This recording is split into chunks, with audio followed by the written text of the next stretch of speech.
वो केवल शिवरात्रि के दिन करने का होता है।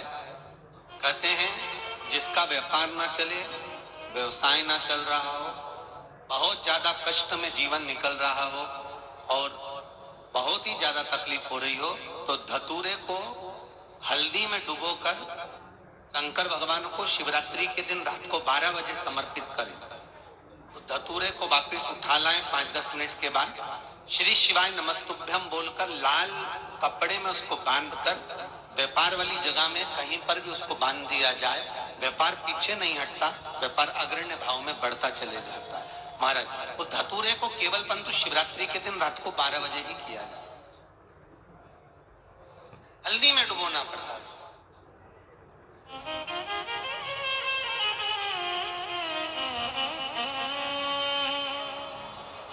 यही प्रमाण एक क्रम में और है महाराज जी। लिंग पुराण कहती है, मान लो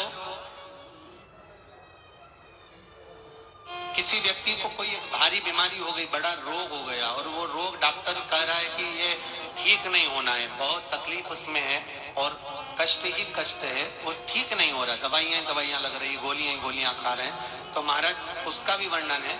7 धतूरे, कितने धतूरे लेना है? 7 धतूरे। कोई सी भी शिवरात्रि से मतलब महीने में एक बार शिवरात्रि आती है, प्रत्येक महीने आती है।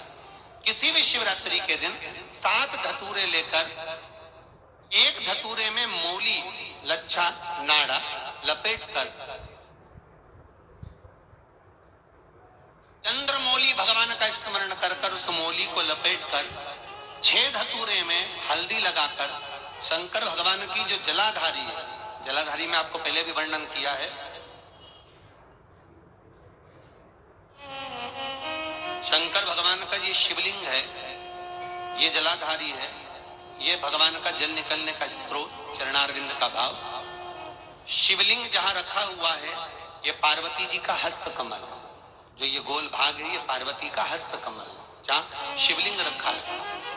जहां से जल नीचे गिरता है उसके सीधे भाग में श्री गणेश जी महाराज का स्थान है, उसके उल्टे भाग में श्री कार्तिकेय जी का स्थान है। जलाधारी के सामने एक मोटी सी लाइन होती है, कहीं सांप बना होता है, कहीं स्थान बना होता है। जो मोटी सी लाइन है ये शंकर भगवान की सबसे छोटी लड़की अशोक सुंदरी का स्थान है। जलाधारी के ऊपर जो 3 टेकी लगी है ये भृगु ऋषि का, भृंगी गण का स्थान है।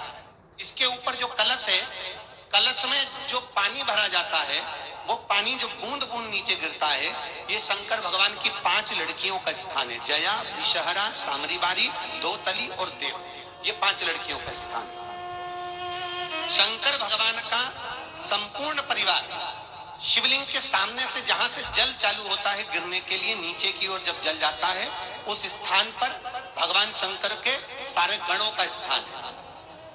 फिर जब जल बहकर सामने की ओर जाता है, जितनी दूर तक जल जाता है उतनी दूर तक भगवान शंकर के उस जल भाग को ग्रहण करने के लिए 33 कोटि देवताओं का स्थान है। इसलिए उस जल को हम लांघते नहीं है, क्योंकि वहां 33 कोटि देवता विराजमान रहते हैं।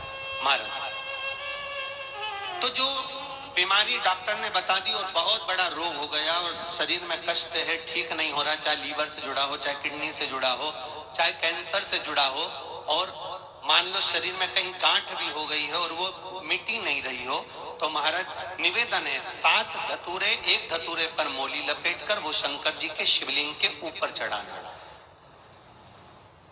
6 धतूरे, उसमें से एक धतूरा भगवान श्री गणेश जी का स्थान, दूसरा धतूरा श्री कार्तिकेय जी का स्थान, तीसरा धतूरा अशोक सुंदरी का स्थान। महाराज शंकर भगवान की जगदम्बा जी के हस्त कमल के ऊपर एक धतूरा। अच्छा, एक धतूरा जहां से जल नीचे की ओर बहकर जा रहा हो, पानी जिस जगह से नीचे गिर रहा हो बिल्कुल वहीं पर एक धतूरा चढ़ा देना है। उस धतूरे को चढ़ाने के बाद वो धतूरा वापस लेकर आना है। अवधूतेश्वर महादेव का नाम लेकर या चंपेश्वर महादेव का नाम लेकर उस धतूरे को, जो बीमार व्यक्ति है उसका स्पर्श कराकर बेलपत्री के पेड़ के नीचे पटकवा देना है। महाराज धीरे धीरे रोग में आराम मिलना प्रारंभ हो जाता है, औषधियां धीरे धीरे समाप्त हो जाती हैं और व्यक्ति स्वस्थ हो जाता है। ये केवल शिवरात्रि के दिन ही होता, 12 महीने शिवरात्रि आती है, आप किसी भी शिवरात्रि को कर सकते हो, किसी भी शिवरात्रि। भगवान शंकर का